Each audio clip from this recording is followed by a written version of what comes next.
You are listening to Parking Lot Perspectives with Darin and Evan.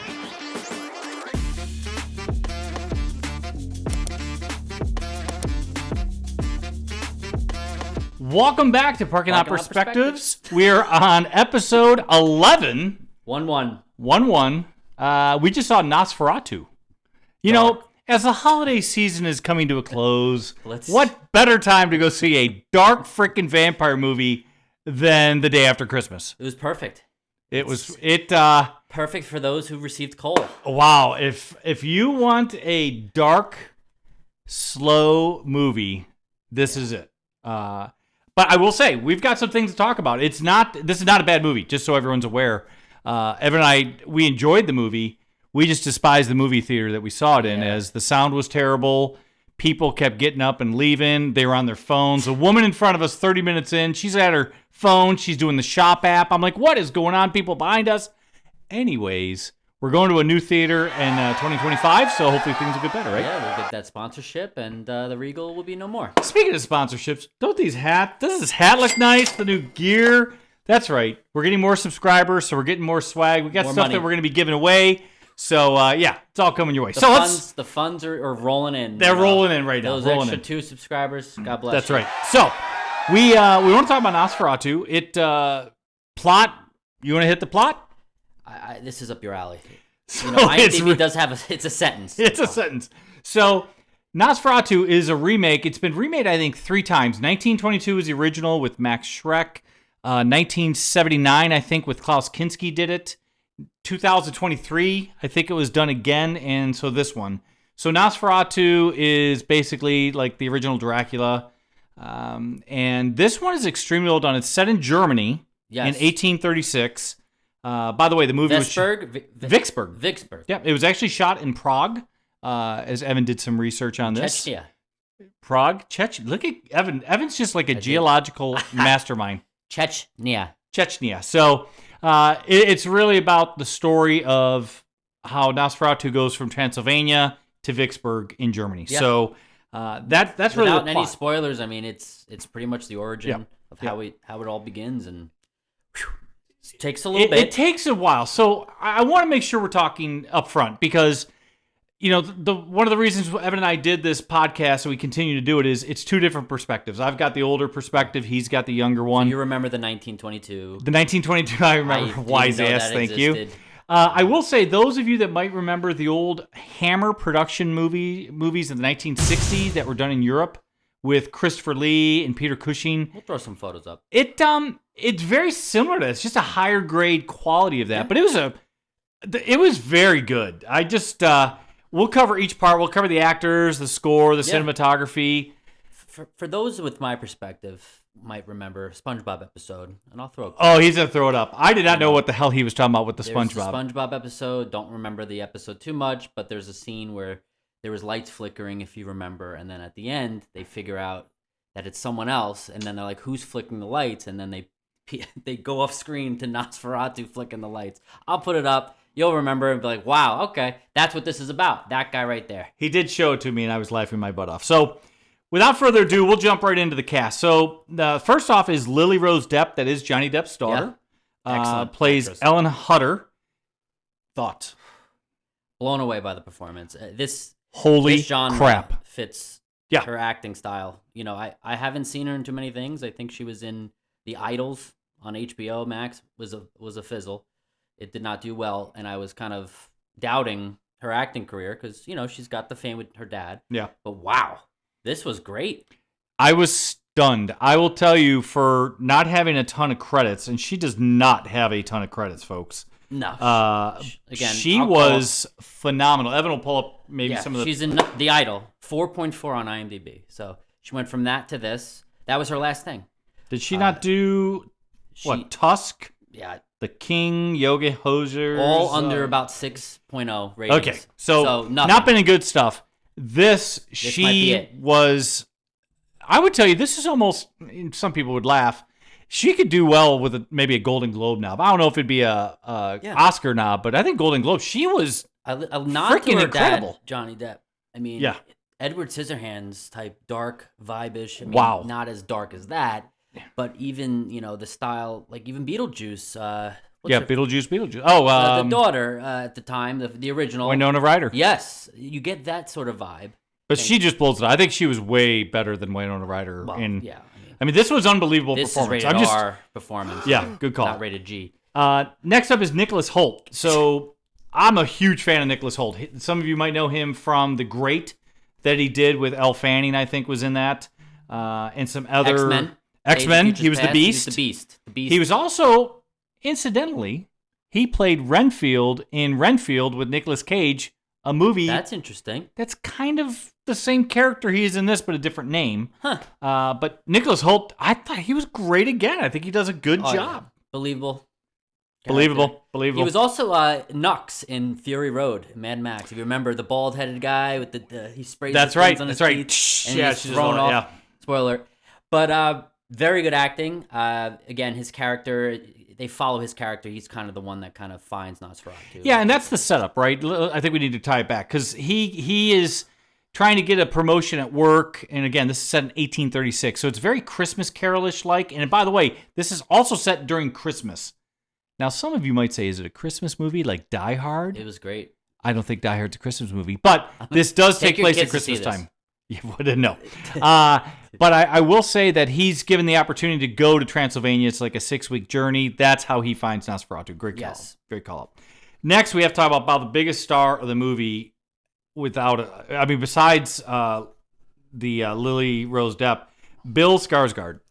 I'm going to let Evan go off on this one. Bill Skarsgård, he plays Nosferatu or Count Orlok. The voice. You'll see his acting performance, of course, but the voice, and we couldn't believe it, right? So we're, you think he's Pennywise, same actor did Pennywise's voice, and way different, deep, and we looked it up. He practiced for 6 weeks, nonstop training, deepening in his voice. He said he trained his voice to get to where he was at. 6 weeks of voice training. I will tell you, I didn't believe it was him. I thought somebody else did it because there's another actor in here that does voice work. He's got a great voice, Ralph Ineson. Yes. He plays a doctor. We'll talk about him in a second, but he has a great voice. But Bill Skarsgård just knocked it out of the park. His character was creepy, obviously, but the dark aspect, he nails that every time. I mean, Pennywise, he just scares the crap out of you. Yeah, it scared a lot of people. Everyone kept getting him to go to the bathroom. I don't know how again, I would tell you this could be Golden Globe nomination for this because he was just Golden Globe or an Oscar. You're knocking him down a notch? Yeah, I don't know. All right, maybe a nominee. Yeah, nominee. I don't think they're going to win. Nominee. Next up, Aaron Taylor Johnson. Some of you might think he's the new James Bond 007. A lot of people want him to be. Could be. He played Frederick Harding. He's the best friend of Thomas Holt, who takes in Lily Rose Depp after Thomas Harding leaves for Transylvania. Did a nice job. I don't think anything wrong with the performance. Good supporting actor. He fit the niche of that lifestyle. Again, he plays that more rich best friend, which... Yeah, I thought he did a really good job. He's very rich. But he was very rich. He for those who remember him, I'll throw an image up. Kick-Ass. He was in. He was the. Oh my God, I forgot about that. That was his breakout movie. But he was Bullet also Train. in Craven. Yeah, so think about that. That's right. He is in Craven right now. That is bombing, and this came out at the same time. Yep. I mean, Craven came out a couple weeks ago. Hopefully, Craven just gets swept under the rug. Here's a paycheck. And well, of course it is. And then we come to what seems to be the character for Parking Lot Perspectives, William Dafoe. Sponsored by William Dafoe. Another movie we have seen this year that William Dafoe is in. He plays Professor Albin Eberhard von something. Yeah, say that 4 times.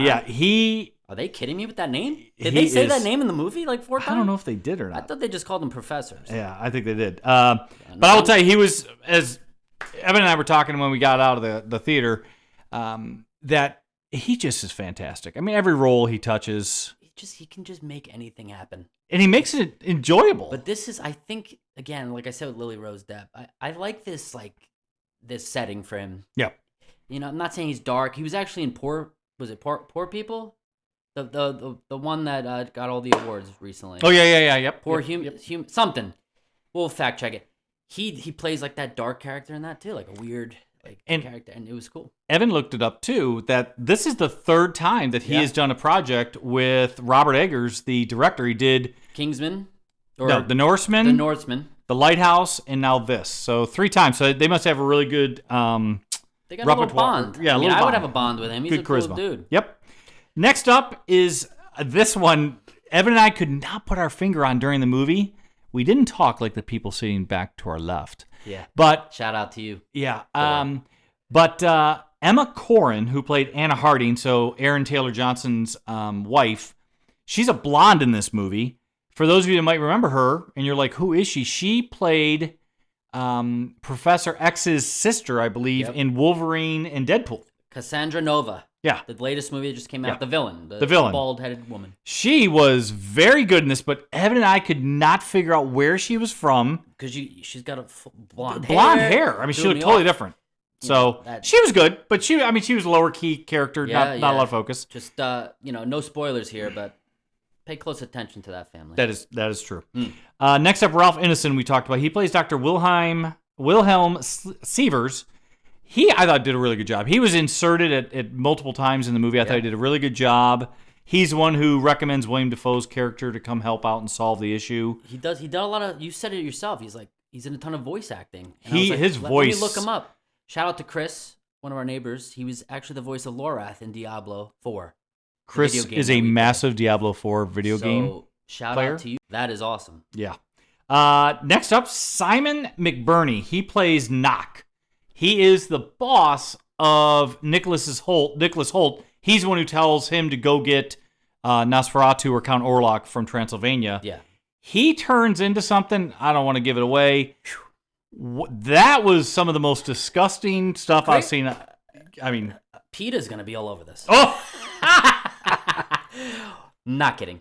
But he was, I look over to Darin, I'm like, his voice, he sounds like he's from Harry Potter. And he's like, no, he's not. I look him up. He played Creature's voice from the Deathly Hallows. Sirius Black's elf.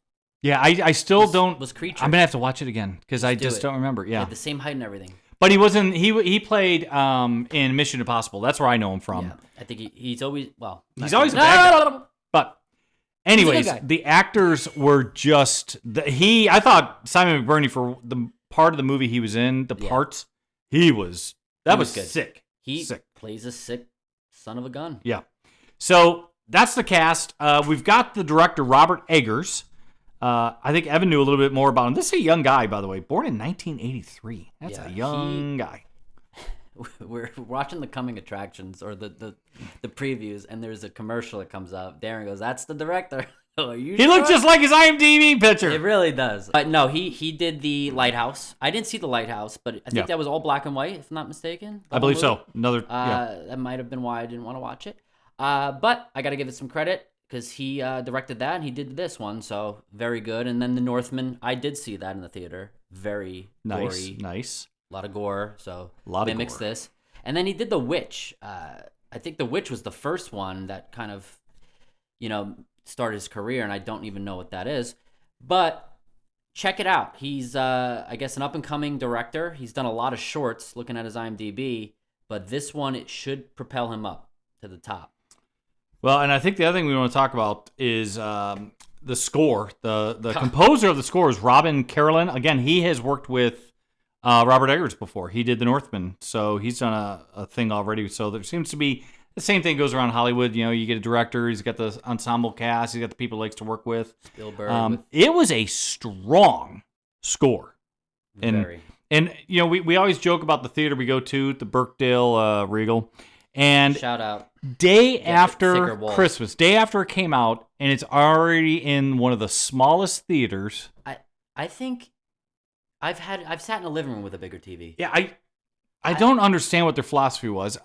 Theater number 5. Yeah. Regal, don't go there. Yeah, and the sound was just horrible, but you could tell it needed to be in a better sound system. Yes, to get the full jump scare type. And not many jump scares, but the sound, just very loud sound. We had a movie playing right next to us. We heard that movie. The Bob Dylan Complete Unknown. The finale. Great, I know what happens. Oh, it was horrible. But see this movie at an AMC. I don't think you need to see in Dolby or IMAX. Cinemark. But just anything that has a loud production quality. Because you could hear it. It was almost like shaking almost. It was because there's like possession type stuff happening too and screams, and I just didn't get caught up in that. Call. But again, we're knocking the theater. We're not knocking the movie. I think if you see it anywhere else, it's going to be 100%, 100%. So we talked about cinematography, talked about special. Let's talk about special effects. Yeah. Thoughts? Special effects. Wow. Blood. Dark blood. Folks, there's a lot of blood in this movie. It's a vampire movie. And it's a lot. I will say. Crunches and just noises. Crunch is a good call. That's right. You heard it. Yeah. I'm going to do a couple. Can I give away the one spoiler about where they bite? Yeah, just go for it. I think all of us that maybe are listening to this or watching it, don't forget to subscribe, like, or follow. Tell your friends about us. Nice job. Thank you. We got to pay for these We got to pay for these hats and this paraphernalia. But I will tell you that I've never seen a vampire bite the chest. And when Evan talks about crunch... Oh, yeah. Right to the ribcage. Wow! It's like... Not the neck, folks. Let's go to the spot that has the least amount of meat. Yeah. and just grab those bones. And you just hear the... Oh, yeah, good catch. Yeah. But I thought the special effects... Yeah. Outstanding. Yeah, and I know we covered cinematography, but I think we covered this in a lot of our other movies that we've reviewed, like Smile 2, the slow pan. They did that a lot here. They did, yeah. They did it a lot, and that weird, dark alleyway or dark hallway. Yeah, there's a scene on the ship. By the way, I wonder if the ship is the Dawn Treader. Isn't it the last voyage of the Dawn Treader? That sounds... Because that's a vampire movie. You sound convincing. So... It's Dawn Treader. I'll check it out. Dawn Treader. Is that what it is? Yeah. Could sounds be. Good. So I think that might be all the things we want to cover. And on this film, we actually we got out of the theater and people got out quicker than we did. We could not find anyone to interview. People are hightailing home. Yeah. I don't want to say we didn't try. There was a lot of people in our theater actually. It actually was a full theater. It was like from dark. Start to finish. The ending was dark and like it kind of like left us kind of down. I'm not gonna lie. Yeah, this was not a movie that you're like, woo, clap, it's over. Yeah. All right, now that you saw it, let's talk about it. No, we let people go back to their cars because we just did the same thing. I don't want to say it's a downer, but I think your point's valid that you're not leaving this going, like, hey, gosh, I want to talk about it. And we were like, and people saw this. Hey, we do a podcast. Would you like to? Yeah. But people saw this on Christmas. They're opening gifts. Yeah. Let's go see Nosferatu. People's ribs cage getting eaten. Yeah. So we don't have anyone, moviegoers like us to talk to on this one, but it's supposed to be a somewhat quick episode. So with that said, what we're going to do is jump right into our rating system. For those of you who might not know, we do Sizzle is a great movie. Meh is okay. And Fizzle is, it sucks. And so let's talk about the plot. What would you give the plot? I'm going to go Sizzle. I would Sizzle too. on plot. And I think I just want to expound on that just for a second. As far as vampire movies go, I thought they did a good job with why, how it's happening, and how you got to get to the end. I thought it wasn't like when you think, not to cut you off, when you think fairy tales, but like vampires, right? You think fiction, and it kind of had that like real aspect to it. Yep. In a little, they told it in a way that, hey, not that this could happen, but there's demon entities and possessions that make it more what I don't think of when I think like vampire, right? I just think, you get bit, you turn into one, things like that. Like, not giving it much away here, but it's a little bit different from that. So I think the plot, definitely a Sizzle. So let's talk about the cast. Sizzle. I enjoyed all of them. This, I'm going to go on the record and say, for this year, we've done 11 episodes. This might be the best ensemble cast of everyone that was on. Good I think call. This was the best ensemble cast of all the movies we've seen. Wicked was great. I thought the cast was really good in Gladiator 2. My daughter disagrees with me. That's okay. It was entertaining, but not fun. Yep, thank you, Patrick. But I think the ensemble cast, all together, they did a fantastic job together. Again, the highlight here is Bill Skarsgård. Folks, you have to check this out for him. Watch the movie, and then I will tell you what I wanted. He was good. Thank you. Holy cow! He was. Stop doing this. When he started talking during the movie, Evan and I looked at each other. We're like, "What the hell was that?" I'm gonna turn my Siri into his voice. There you go. So Sizzle on the cast. Let's talk about cinematography. I enjoyed it. It was dark. It was eerie. Sizzle. I'm not going to disagree. I can't say it enough. The way they shot it was so eerily reminiscent of the Hammer movies, Hammer Productions. And also the way Robert Eggers did it, the director, if any of you have seen the silent version, the 1922, like I did when it first came out. Yeah, you like great. that one? Yeah, thank you. You look fantastic. There's a lot Are you a of vampire? there's a lot of callbacks to the shadow usage of Nosferatu's hands, and I thought that was a really good homage that he did. So I would definitely Oh, take the okay. cinematography. Now I know what he's talking about. So that was great. Yeah, very good. Special effects. Again, I'm gonna go Sizzle here because not only with the special effects gory, which you know me with my horrors and stuff, but the sound of the gore just was on. Crunching is the best word Evan Just used in this crunch. whole podcast, and it was a lot of crunch. Just a lot of crunch in this one. Write it down. Yeah. So I'd agree. I'd give it a sizzle as well. And then lastly, the score.